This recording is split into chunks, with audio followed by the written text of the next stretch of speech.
For almost 70 years, the Queen has been the head of the most famous family in the world. But one day there will be a changing of the guard. Her son Prince Charles is waiting in the wings. He's certainly the best trained king we're ever going to have. He's been waiting and training for decades. Since birth, Prince Charles has been preparing for the ultimate role, and with that comes a pressure to choose the perfect bride. He couldn't really step out with a member of the opposite sex without the press immediately analysing everything about this person. When you marry into the royal family, you marry into pressure. Tonight, royal insiders share the secrets of Charles and Camilla's rise to the top. The ups, the downs, and the scandal. There was such public debate and debate within the hierarchy of the church and the government about whether a divorced man could become king. Not only had a future king divorced, he then married his mistress. The secret love that rocked the royal family. The Camilla affair did huge damage to Prince Charles's standing. They no longer trusted him, and many, many people didn't want him to be the future monarch. But have Charles and Camilla finally won the public's affection? Ladies and gentlemen, I'm going to say a few brief words. It's hard to imagine that when Camilla was the most reviled woman in Britain, that today she is wife of our future king. Once young lovers, now 50 years later, are they ready to rule together? Charles was born very simply to be king. I think he's strong enough and positive enough, with Camilla by his side, to make a very positive, good king. The story, as will be written in the history books, will be a great love story. In 21st century Britain, appearances from Prince Charles and Camilla, the Duchess of Cornwall, are a cause of celebration for many. Charles, the longest-serving heir apparent in history, and Camilla, as his future princess consort, has an integral position in the royal family. Ministers, ladies and gentlemen, welcome to Clarence House, and thank you all very much for coming. But as the royal couple celebrate their 15th wedding anniversary, at the beginning of their relationship, this never seemed like a possibility. Since his birth in 1948, Charles has always been the king in waiting. This was just after World War II, and in terms of the stability of the country and the stability of the monarchy, the birth was seen as a major event. It was a moment for huge celebration because it was Charles was born very simply to be king. The eldest of 4 siblings, and with the future of the monarchy on his shoulders, Charles had to quickly learn the responsibilities of royal life. Charles didn't spend a lot of time with his mother in the early years. She went off on tour and left the children at home with nannies and governesses. He really wanted to do well at everything, didn't want to put a foot wrong. And I think that must have been really, really challenging. There's little doubt that his early years and his years at school was a very difficult time for him. He also found that he was a centre of so much attention that made him realise that in his particular position there would always be fascination in everything he did. As the future king grew older, questions began to be asked of who would one day be his queen. There was acute interest in his private life from the start, really. And of course, that forensic press scrutiny was something that continued through the years. Any woman that happened to be on his arm was already listed as the future wife and a future queen. It does bring a lot of pressure. He was a fit guy, you know, he was very intelligent. The girls seemed to like him, but he was in a way weighed down by all of these worries and expectations of what was expected not only of him as heir to the throne, but of his future bride. In the early 70s, Charles would make an introduction that would change the course of royal history. Camilla came from a very high society background. She had aristocratic links back through her family, and she had a very kind of privileged high society upbringing. Camilla was engaged to Andrew Parker Bowles. They were going to get married, and then it didn't happen. It was a sort of on-off relationship, and while it was off, Camilla sort of befriended Charles. They clicked immediately. There was a chemistry between the two of them, and really, I think probably Charles fell in love with Camilla from the moment that he met her. In many ways, she did tick the right boxes for a future consort for the Prince of Wales. But did those close to the future king approve? It's fair to say that the senior royals, and certainly the important figures in Charles's life, his mother, his father, and the Queen Mother, who Charles was incredibly close to, he always turned to for advice and would certainly have wanted the seal of approval from. They certainly didn't think that she was suitable future royal bride material. She had a past, and she romanced Andrew Parker Bowles. Parker Bowles had also gone out with Princess Anne. The heir to the throne nearly always was encouraged to go for a wife who was whiter than white, and it was viewed very much that Camilla did have too much of a colourful past. And for Camilla, his royal duties took him away from her and overseas.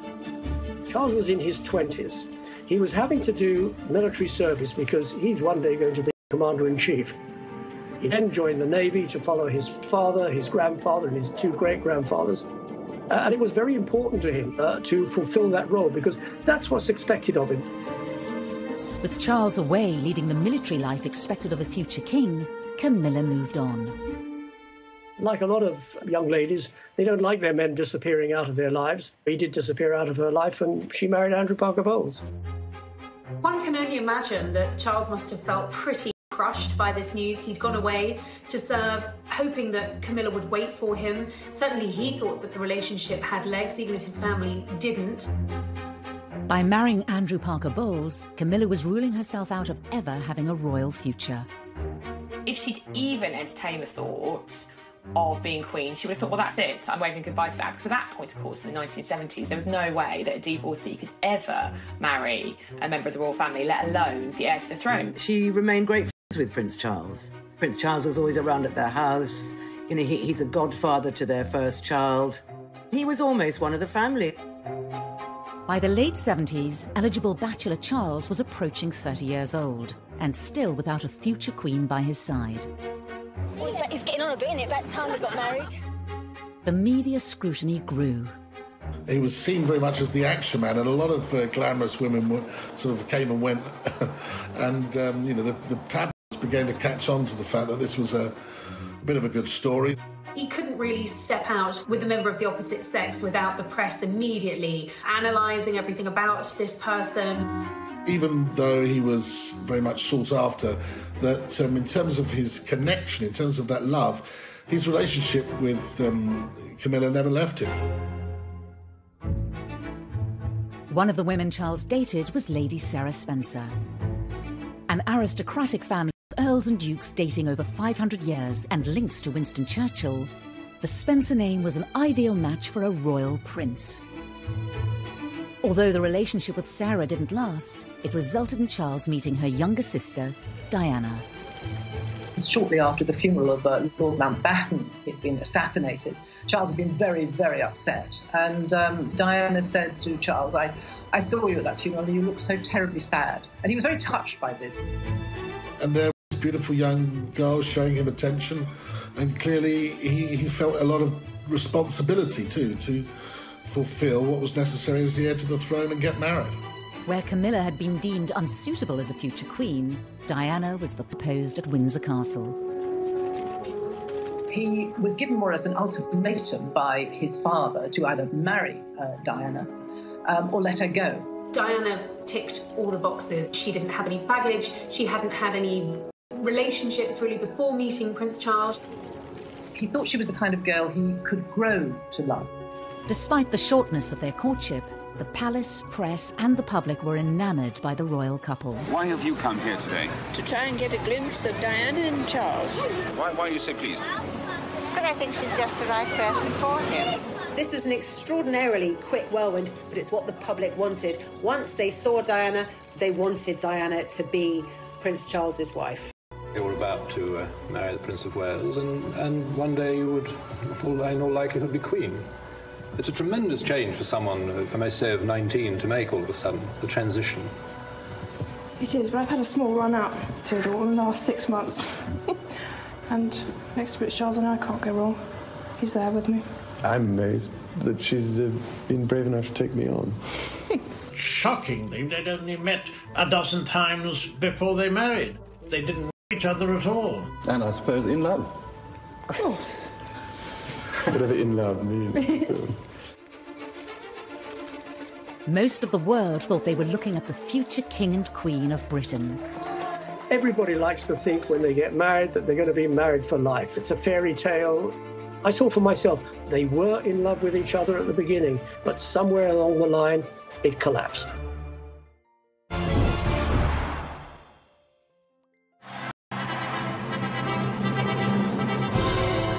On a hot summer's day, with the eyes of the world upon them, Prince Charles married Lady Diana Spencer in July 1981.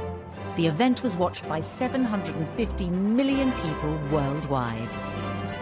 This was a thing of fairy tales. She was so young, so beautiful. Here he was, the future king. It seemed to be, from the outside looking in, a marriage made in heaven.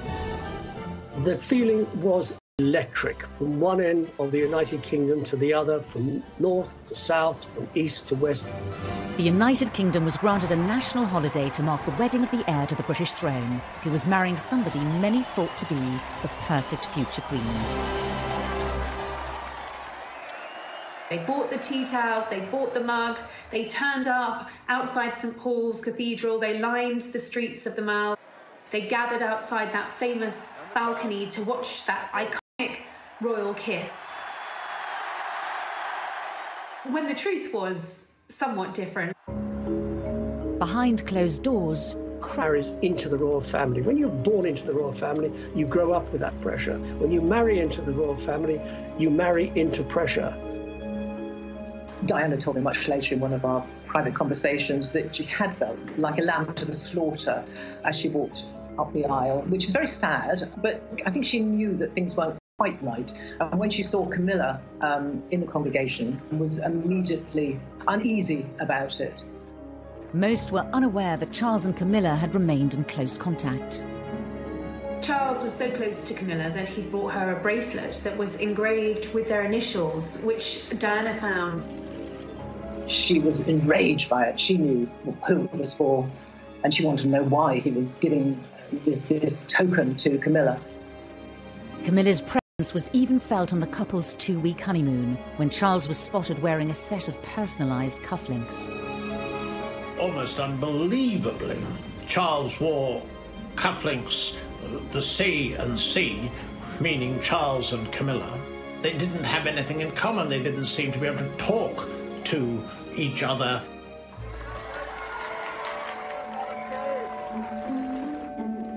Despite whispers in the press of a rift between the royal couple, within 3 years, Charles and Diana had welcomed 2 sons, William and Harry, into the world. Royal insiders pinpoint this as the moment that Charles and Diana's relationship was starting to break down.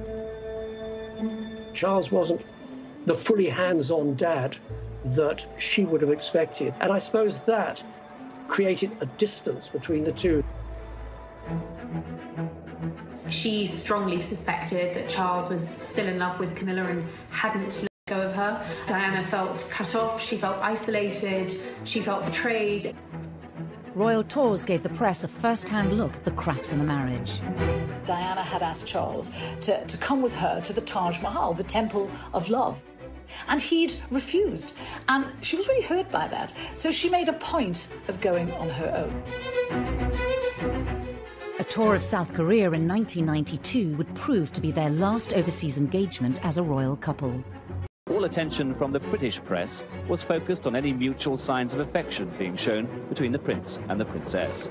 They went separately and they left separately, and I think the press really jumped on that and they realised that this was going seriously wrong. But nobody apart from Diana and her intimate circle knew about Camilla at that time. That didn't come until later. Shortly after their return from South Korea, in the year that the Queen dubbed an annus horribilis, Charles and Diana's separation was formally announced by Prime Minister John Major in the House of Commons. To separate. The Queen and the Duke of Edinburgh, though saddened, understand and sympathise with the difficulties that have led to this decision. Charles and Diana were told to continue to carry out royal engagements separately. Diana remained living in Kensington Palace, whilst she also kept her title Princess of Wales. Their Royal Highnesses have no plans to divorce, and their constitutional positions are unaffected. At that stage, bizarrely, they said it doesn't change anything, that she's still destined to be the Queen, which was a bizarre thing to say when you look back at it now. Despite them no longer being a couple, divorce wasn't an option for the heir to the throne. Charles, as the heir to the throne, is the future head of the Church of England. The thought that someone who was going to be head of the Church of England could ever be divorced was complete no-no. The heartbroken public were unaware of the reasons behind the separation of their future king and his queen. What do you think of the news today that she's going to live separately from Prince Charles? She's not. That's the first time I've heard that. First time I've heard that. At that point, there were whispers within the palace, within the press, but nobody really had the full story. But within months of Charles and Diana going their separate ways, leaked phone calls seemed to publicly confirm Camilla's relationship with the future monarch. Tabloid newspaper had somehow managed to get access to conversations between the future king and his lover, Camilla Parker Bowles, which were at best described as intimate, although I'm sure the Queen probably had other choice words for the conversations that were leaked. This, after all, is the future king, someone the nation needs to look up to have the utmost respect for. And here he is, on tape, speaking to his lover, telling her that he wishes he could be a Tamil. The revelations proved devastating for Prince Charles, whose press image had been at an all-time high just a decade earlier.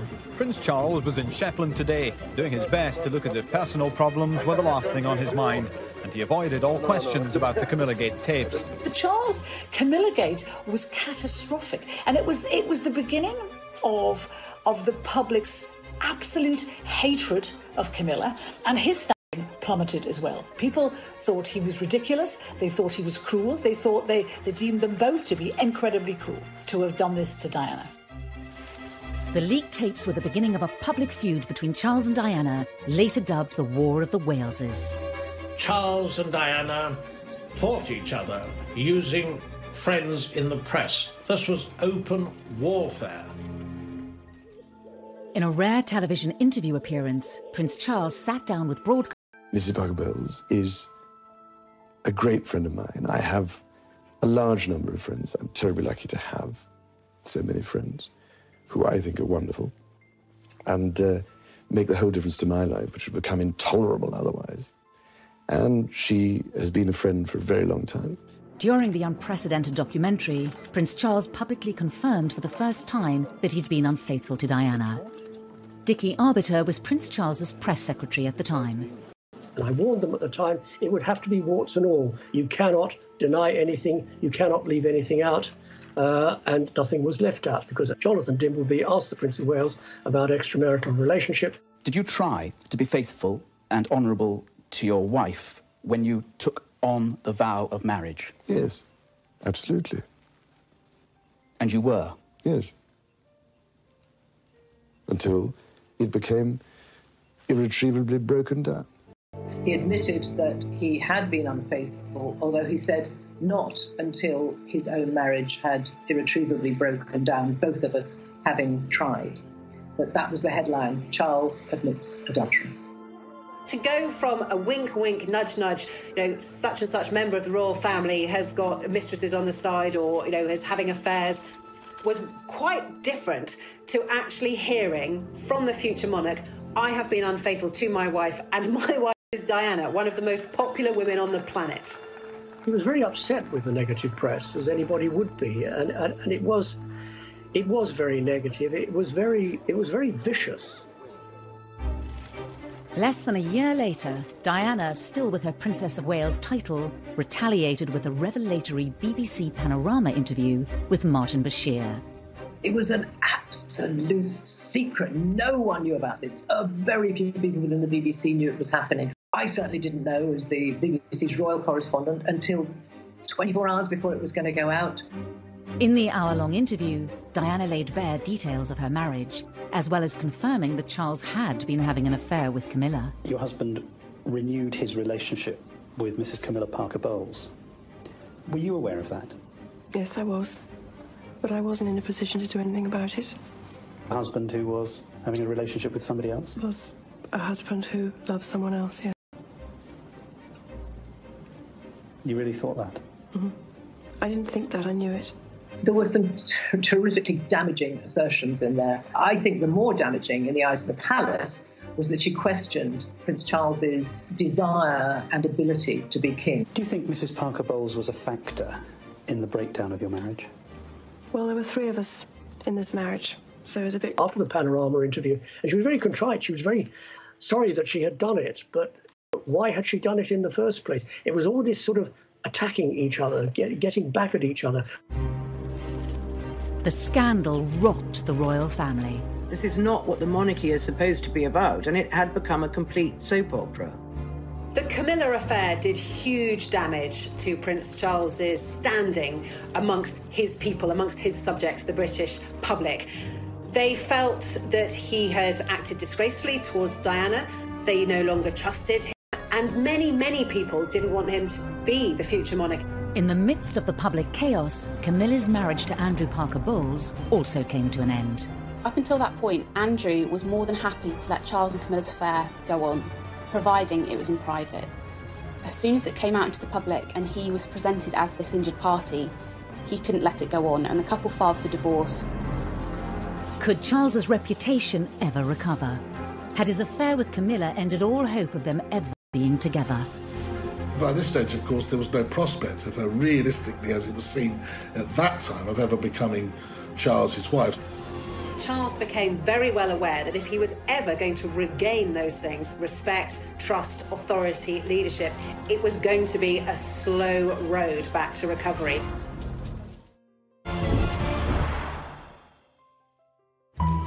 Charles and Camilla's affair had been explosive for the monarchy. Prince Charles was in Shetland today, and he avoided all questions about the Camilla Gate tapes. The popularity of the future king was at an all-time low with the public, as was Camilla's. So at this point, in the kind of mid-90s, her reputation was absolutely traduced. She was a marriage wrecker, she was a temptress, she looked like a horse. People would spit at her in the streets. Her public reputation that she was a complete evil witch, and she had seduced Prince Charles from his gorgeous wife. She was, I think it's fair to say, the most hated woman in Britain at one point. Charles's relationship with Diana had also sunk to a new low. Things just got so toxic, and they really were toxic between Charles and Diana. They couldn't even be in the same room as each other. And I think it was having a really bad effect on William and Harry. The marriage problems of Charles and Diana have cast a shadow over the royal family. Now the Queen has decided to bring the whole issue to a head by advising them to divorce. There's no doubt at all that as Supreme Governor of the Church of England, the Queen certainly did not welcome the prospect of divorce. But since there was such enmity between the couple, there was absolutely no choice. HRH the Prince of Wales versus HRH the Princess of Wales. This was unprecedented. Of course, Charles, as a future king, is going to be the head of the Church of England. The Church of England does not condone divorce. So this was damaging for the royal family. With all these revelations, with all the press speculation and coverage of a bitter divorce between the couple, no one would ever think of Prince Charles as the next king. He was widely considered unfit to be the next monarch of Great Britain. Charles's position as the future king looked precarious, and his relationship with Camilla was damaging his standing within his own family. He had been so determined to stay by Camilla, to keep her in his life, that he'd alienated not just the public, but many members of his own family too. The Queen did not want the pair of them to be together. She had said time and time again she wanted the relationship to be over. During this difficult time, there was only one person he could turn to and truly confide in. While Camilla was absolutely reviled in England, hated by a lot of people, to Charles, she was his absolute pillar of strength. You know, she was his rock, and really, she was everything to him. Charles was determined to continue his relationship with Camilla and one day make her his future queen. Anyone close to the Prince of Wales, and that included his mother, knew that when it came to Camilla, she was non-negotiable, and Charles made that very clear from the outset. He hadn't gone through everything he'd been through, the public humiliation, the admitting of adultery, not to be with Camilla at the very end of it all. When Camilla was divorced and Charles was divorced, it kind of opened up the possibility of the two of them getting together, but both of them being very sensible people and grown up, realised that this would not be a walk in the park. They would have to do it very gently to ease Camilla into society. If Charles was to keep his throne and one day end up with the woman he loved, he would have to improve his public image and regain their respect. Charles went into damage limitation and firefighting on a level that, frankly, the palace were probably not equipped to do. Charles employed Mark Bolland, a very seasoned and experienced PR professional, to rehabilitate his and Camilla's image. One of the ways he did that was he absolutely befriended all the newspaper editors, he befriended all the newspaper owners, and he gave those editors stories, favourable stories about Charles, about Camilla. And he would feed us little bits of information. He would tell us what Camilla was up to, what Charles was up to, what his feelings were about Camilla. Then Prince Charles and his sons, on their first day together on holiday, appeared, having deliberately and most unusually encouraged the press and television coverage. He was beginning to lay the groundwork for the woman who he wanted to one day be his queen. But in 1997, tragedy struck. We have reports from Paris that Diana, Princess of Wales, has been killed in a car accident. I think that Charles was devastated when Diana died. I think he was racked with guilt. I think also he wanted, as the Queen did, to protect William and Harry. But the monarchy tends to work using precedent. There was absolutely no precedent for the outpouring of grief, which was completely unique when Diana died. But there's no question that Charles' attempts to get the public on side with Camilla were obviously set back. In the face of this national tragedy, it looked like the British public would never accept Camilla as part of the royal family. I think that after Diana's death, I mean, Camilla was abused in the street, was yelled at, she had nasty letters written to her. It was really difficult for her. The size of the challenge that was facing Charles and Camilla was immense, and many people thought it was impossible. People thought if they wanted to be together, they would have to be together abroad, that it could never, ever happen within the United Kingdom. A year after Diana's death, Charles restarted his campaign to introduce Camilla as the woman who would one day stand beside him. But he was met with strong opposition. The Queen was quite clear that she was not going to meet Camilla. She didn't want to hear about Camilla, and it was still a name that really wasn't widely spoken in palace corridors. She, as constitutional monarch, felt she should uphold the standards that she'd adhered to all her life, and should she accept that her divorced son should be with a divorced woman? Should she condone this relationship? Was that what her faith, her religion, she's very religious, would guide her to do? The Queen may have been having doubts, but on Charles's staff, it was decided that they needed to forge ahead with introducing Camilla to the great British public and bring her out into the open as Charles's partner. There was an attempt to do it at the wedding of Santa Palmer Tompkinson, and her mum, Patty, was Camilla's best friend. So they were going to try and be together there, but that couldn't happen either because they decided they would upstage the bride. That wasn't fair.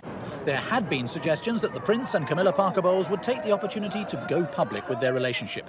But she joined other guests well before him, looking relaxed and... The couple were invited to the birthday party of Camilla's sister Annabelle, to be held at the Ritz Hotel in London. It was seen as the right opportunity to give the British public their first glimpse of Charles with his future consort Camilla by his side. It was dubbed Operation Ritz.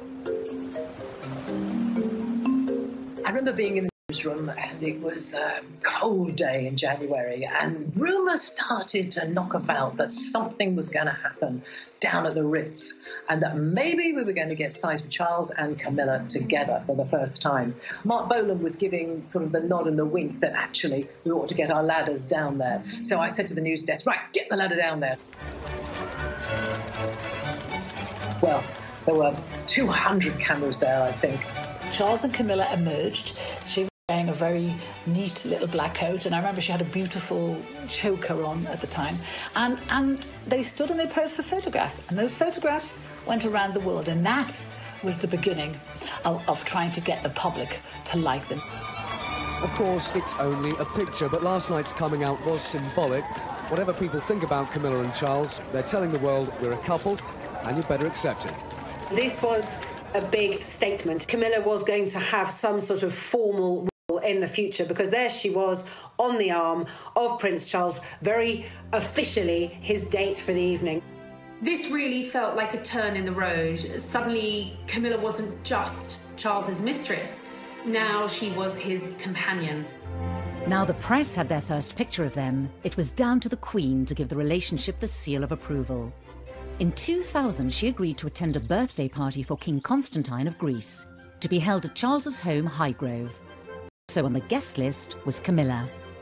It seems Camilla's friendship with King Constantine of Greece, seen here at his daughter's wedding, was crucial to her inclusion on the guest list for his 60th birthday party today. The Queen, it seems, made a very deliberate decision to attend. As the press officers in the royal family are very frequently reminding me that, Emily, private things remain private. Sometimes private things do not remain private when they want to send a message. And at that particular point, they wanted to show, or at least Charles wanted to show, Camilla had got the ultimate seal of approval from his mother, the head of state, the Queen. The Queen knew that if she met Camilla in a formal or semi-formal capacity, it would be a really, really big deal. Buckingham Palace are playing down the importance of today's meeting, but for Charles and Camilla, it is a milestone.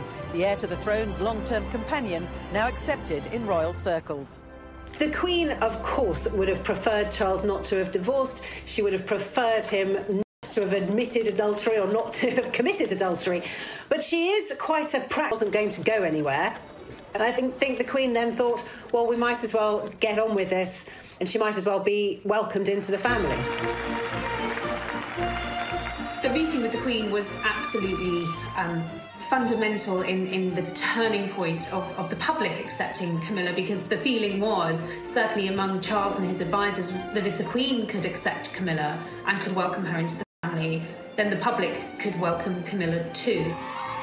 And that really paved the way for a change in attitude among the public. By the end of the millennium, Charles's popularity had bounced back, but there was still a long way to go for Camilla to be accepted as Charles's future queen.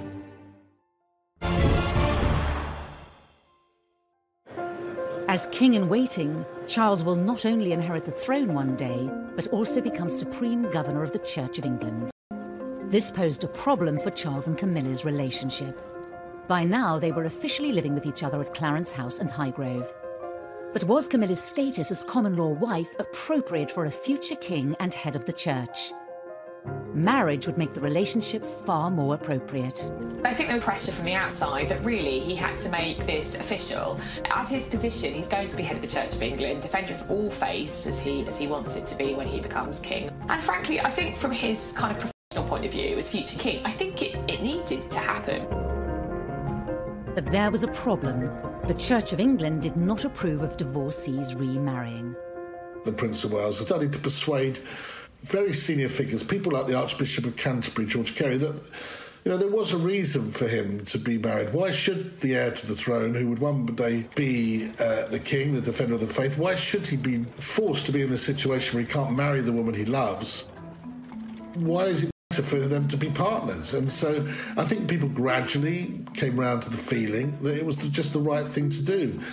Possibly one of the last to be persuaded was Her Majesty the Queen, a very high church believer in the marital state.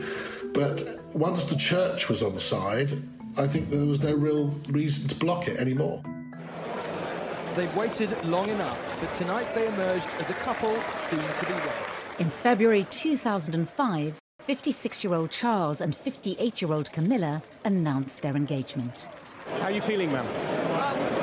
All right. Just all right? I'm just coming down to earth. Did you get down on one knee to propose? The future bride wore a ring that belonged to Charles's beloved grandmother, the Queen Mother. I think Charles had always wanted to make Camilla his bride, his wife. I think he felt that she'd endured a lot of real Prince to make her his wife, his bride. This was the first time in history that an heir to the throne would marry a divorcee. The Church of England might have backed the union, but this wedding would have to be very different to all previous royal weddings. Charles and Camilla would need to have a much lower-key ceremony. Having been divorced already, both Charles and Camilla would have found it difficult to marry within the church, so instead they had a civil service at the Windsor Guildhall. This would be the first large-scale event with Camilla at the centre of royal life, and Camilla was nervous at the potential public reaction. She was terrified no one would come. She was terrified she'd be booed. And I remember seeing film footage at the time, about 6 a.m, and there was no one on the streets of Windsor. It was freezing as well, I remember. It was a really, really cold day. She must have been terrified that no one would be there. And, you know, I think as a journalist, I was looking at it thinking the only reaction to this is going to be national apathy, which is kind of almost as bad as protests. However, by 10:30, the streets were thronging with people. As the Prince and his bride were being driven the short distance from Windsor Castle to the Guildhall this morning, history prepared to record a royal marriage without precedence. TV cameras filmed the moment when Charles and Camilla arrived at the registry office in Windsor for their historic marriage. The ceremony was attended by William, Harry, Camilla's children, and a few friends. The Queen, as head of the Church of England, did not feel that she could attend, but she did join the couple for a blessing at St George's Chapel afterwards. The first time the public got to see the Queen really close to Camilla was when Charles and Camilla came out of St George's Chapel after the blessing of their wedding ceremony. And there was a picture that didn't appear to be staged. It seemed very, very natural, but there was Camilla by the Queen's side, the Queen looking very happy, very relaxed, and, well, Charles looking like the happiest man on earth, because I think on that day he probably was. And she looked gorgeous. I mean, she looked fantastic in the outfit with that beautiful dress and the headdress. And I thought that she looked the best, she'd ever looked, really. And I think people really at that time thought, well, why shouldn't these two, who were the picture of happiness, who had this long, long love affair on and off over many years, why shouldn't they find happiness? Camilla was now officially part of the royal family. The palace announced that she would be called Princess Consort when Charles becomes king. The Queen also gave her a title of Duchess of Cornwall, which is actually her secondary title. Legally, she is Princess of Wales. But Camilla knew how fond of Diana the public had been. It wasn't going to wash with them that she would be the next Princess of Wales. I remember when they got married, it was 8 years after the death of Diana, Princess of Wales, and feelings and memories were still running high. So she's used the other title, Duchess of Cornwall. She's quite comfortable with it. Titles do not matter to Camilla. She doesn't really care one iota what she's called, as long as she's not called anything rude. The wedding drew a line under Charles and Camilla's past once and for all, and allowed the world to look to the future of the monarchy. For all the spin doctors and PR that had gone on for years behind the scenes, the thing that really transformed Camilla's public image was the royal wedding, because that was her becoming a member of the royal family. And therefore, she was no longer an outsider. She was the Duchess of Cornwall. She is a future queen. So the marriage changed everything. Who would have thought that 10 years before, the woman who had been vilified by the British press, Camilla Parker Bowles, was a potential future Queen Consort? Now that Camilla was officially part of the royal family, the British public could see what sort of future consort she would be. Of course, once she had married into the royal family, she became Charles's consort. She was there with him on royal engagements. She accompanied him on some royal tours, and actually Camilla proved to be incredibly popular. She did her own PR. She didn't need a spin doctor. She did what she does best. She engages with people. She has a good relationship with the press pack. She doesn't upstage the Prince of Wales in any way. They are a great team. We have to remember that she didn't have a job. She left school with one O-level and she didn't have a career. She wasn't a career woman. And at the age of about 60, she had to learn how to work very hard, because Prince Charles does about 502 engagements a year. He keeps going all the time. He works every day, including Christmas and Easter. As Charles's future consort, she has also thought very hard about the charities that she supports. All senior members of the royal family have their favourite charities, the charities they support, the issues that they're most passionate about. In Camilla's case, it was very difficult for her because so many causes that we understand she actually did care about were associated with Diana. And she had to be so careful not to tread on Diana's image and Diana's favourite subjects or favourite charities, because, of course, it would look like she was trying to walk in. She's very committed to quite a number of charities. One of them, the Osteoporosis Society, because her mother died of osteoporosis. Another is learning, book reading, education, and abuse against women. She's very committed to that as well. Now, the purpose of asking you all here today is to try and form a united front to help victims of rape and sexual abuse. I think Camilla is clearly very passionate about the domestic abuse agenda and about making sure that what influence she has, that she has this platform given to her as a senior member of the royal family, that she's not going to waste it and she's not going to throw it away. And I think a lot of people will admire her for that. As the wife of the heir to the throne, Camilla's image has radically changed.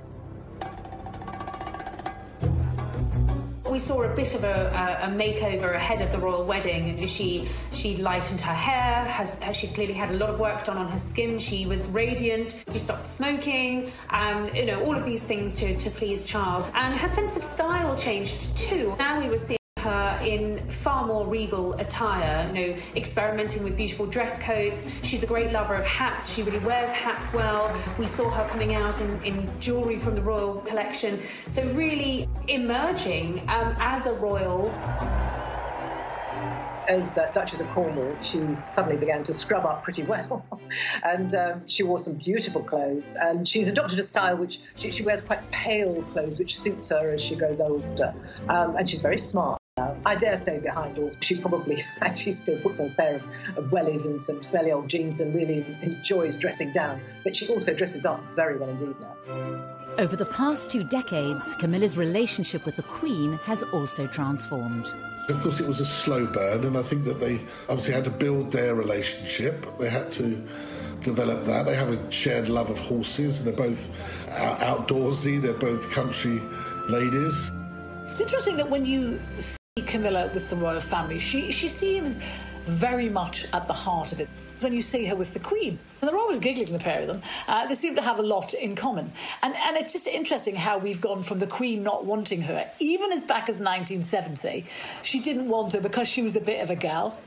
And it's precisely because of that now, because she's a bit of a gal, because she's good fun, that the Queen wants her around. At the Queen's Diamond Jubilee, the country celebrated 60 years of the Queen's reign. But it was also an opportunity to clearly show where Camilla was in the royal family's pecking order.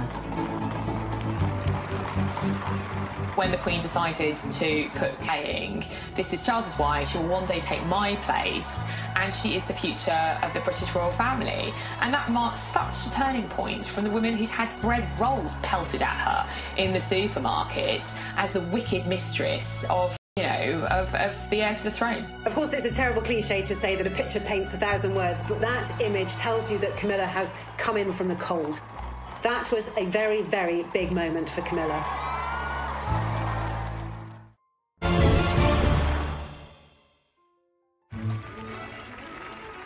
By the time of her wedding to Prince Charles in 2005, Camilla Parker Bowles' journey from royal mistress to royal wife had been extraordinary.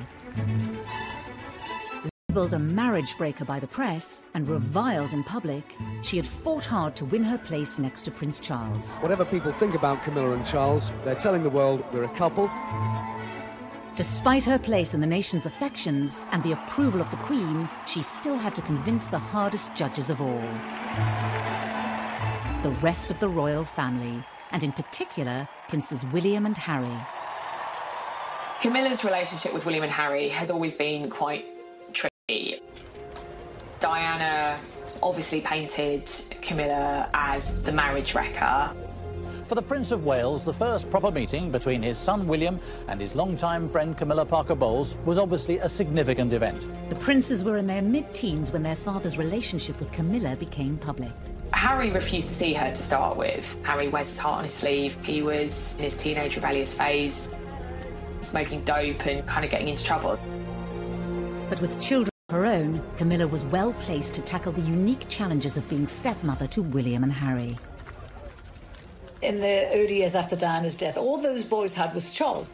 And we all know Charles was emotionally stunted. So they would have needed a woman to talk to sometimes. And I suspect Camilla was very good at fulfilling that role. William first spent half an hour with Camilla, it's now emerged, and they've got together again since.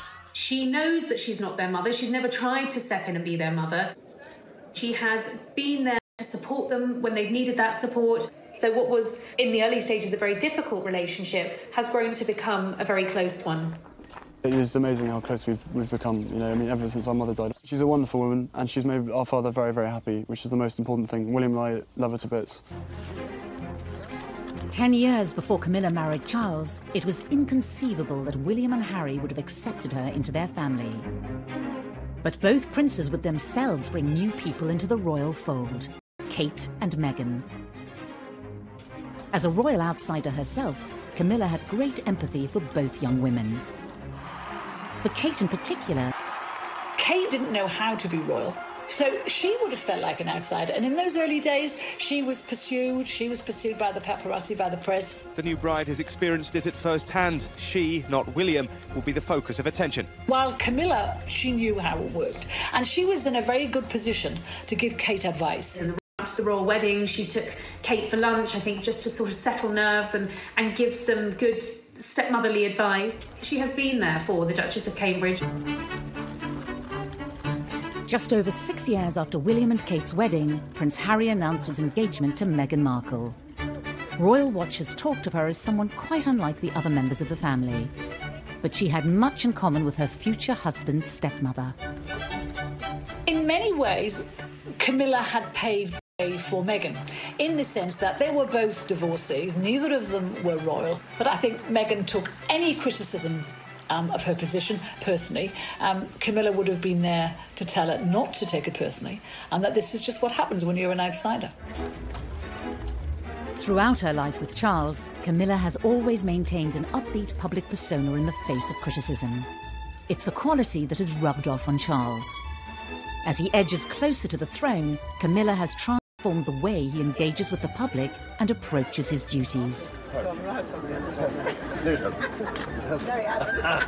think it's very clear when you look at Charles and Camilla over the last 15 years what a difference she has made to his persona, to his outlook, to his demeanour. We don't want to alarm. He's just clearly a much happier person now. He's relaxed a bit. In 2017, on a trip to Canada, Charles and Camilla visited native communities. One of the things laid on was this Inuit couple who were throat singing. And it sounded very much like two people having sex. Charles and Camilla were tickled pink by this. They were giggling like a couple of teenagers. And that would never have happened 20 years ago. Charles was a very serious, not a very humorous man. She lights up his life. She understands his moods. She understands how to get him out of those moods. She knows what makes him laugh. He loved that she was fun. Camilla has played a large part in softening Charles's public image during his long march to the throne. The awkward young man who blushed before the cameras. How you feel today, both of you? A confident public figure through the influence of his second wife.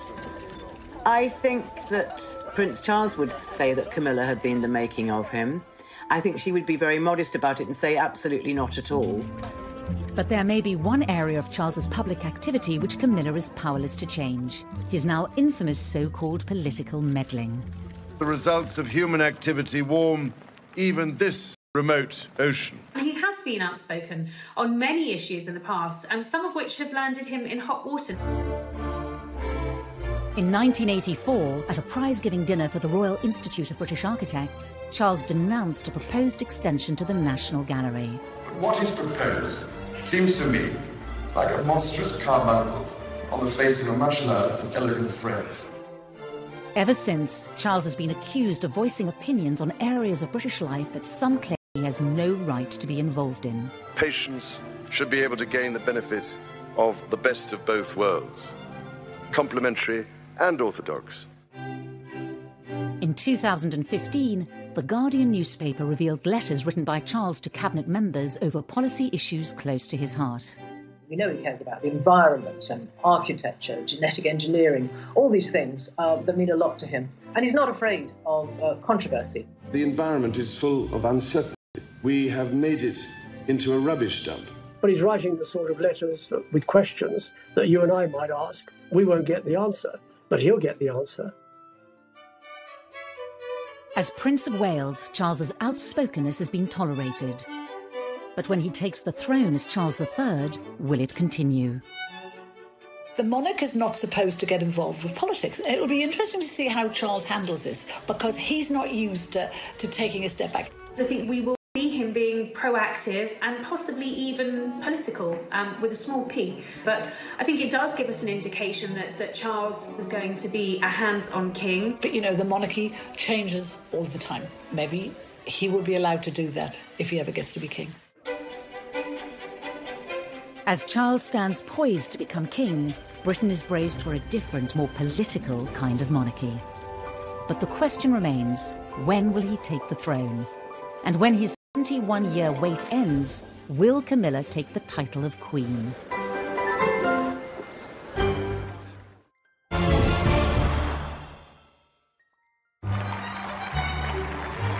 Prince Charles is the longest-serving heir to the British throne in history.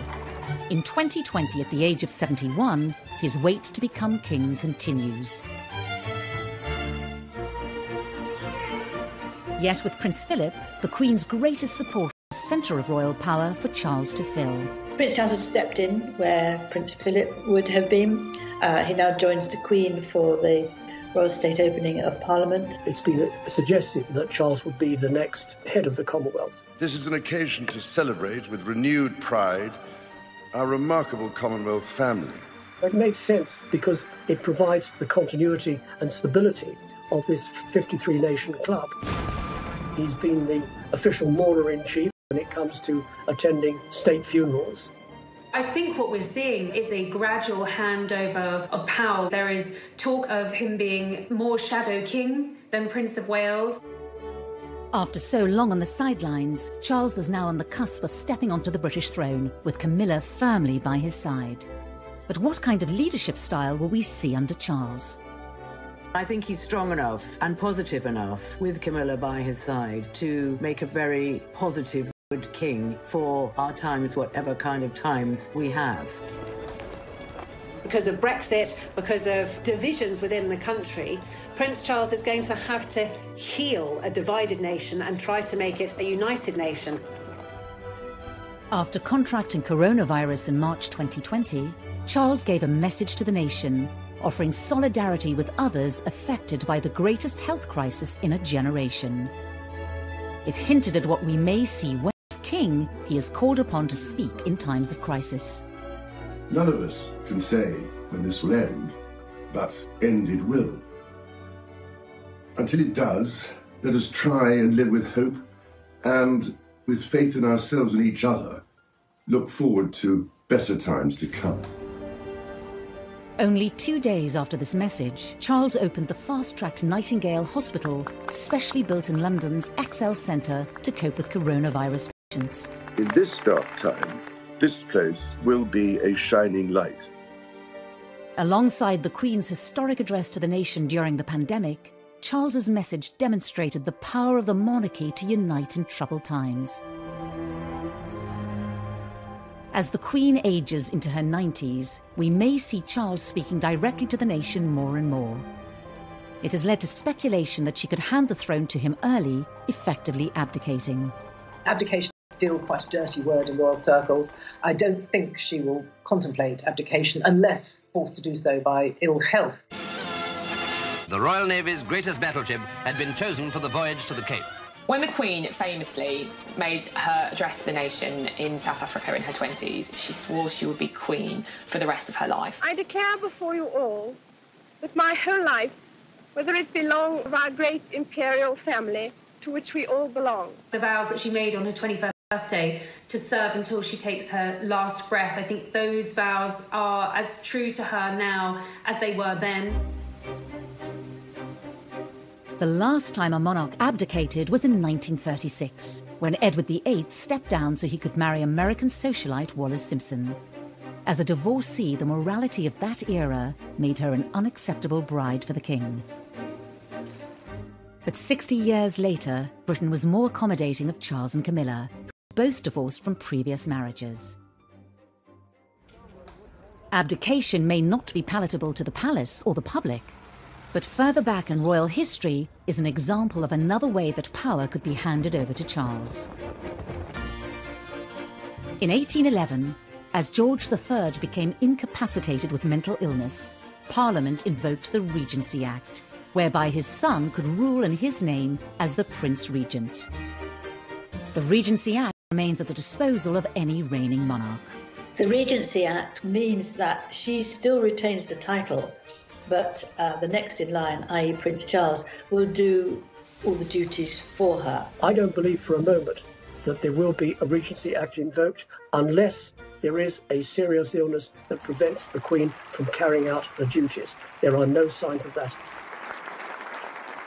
However it may happen, the rule of Charles III edges ever closer, with Camilla destined to be by the king's side. 20 years ago, it was inconceivable that the British public would have tolerated her in this position. But today, it seems she will be welcomed warmly into the role. But will there be support for her taking the title of Queen, even though Clarence House stated she would be Princess Consort at the time of their engagement? I think after everything that she's been through, all the vile press that she had to put up with, the names, the backstabbing, I think he will want her to be Queen Camilla. There will be some sort of testing the water. There will be focus groups and polling being done to find out if that is acceptable to the British public. I mean, what's a rehabilitation? She was the most hated woman in Britain. She had, tempted him away from his perfect wife and children, and they were having this affair, and it caused this divorce and the scandal of the 90s. To then be crowned as Queen Camilla is absolutely extraordinary. Whether she is called Queen or not, Camilla will be the closest confidant and support for our next king. But who else will be included in Charles's monarchy? There have already been signs. Very clear for quite some years that he wants to streamline the monarchy, and he doesn't want too many members of the family to charge the British taxpayer more than they have to. Although might be a good thing for the taxpayer and a good thing for the way the royal family work, it's not such a good thing for the charities, because you can't stay involved with all these charities with so few people. With the high-profile departures of Harry and Meghan, followed by Prince Andrew's dramatic exit from official duties, Charles's push for a smaller monarchy is already becoming a reality. We are now at a point where we are almost on a skeletal royal family. It's gone beyond streamlined. We've got the Queen, we've got the Prince of Wales and the Duchess of Cornwall, we have the Cambridges, and of course, Princess Anne. Whatever form Charles's inner circle takes, Camilla will be beside him, as she has been for 20 years. Their journey as a couple together has not always been smooth. But it seems for now, destined for a happy ending.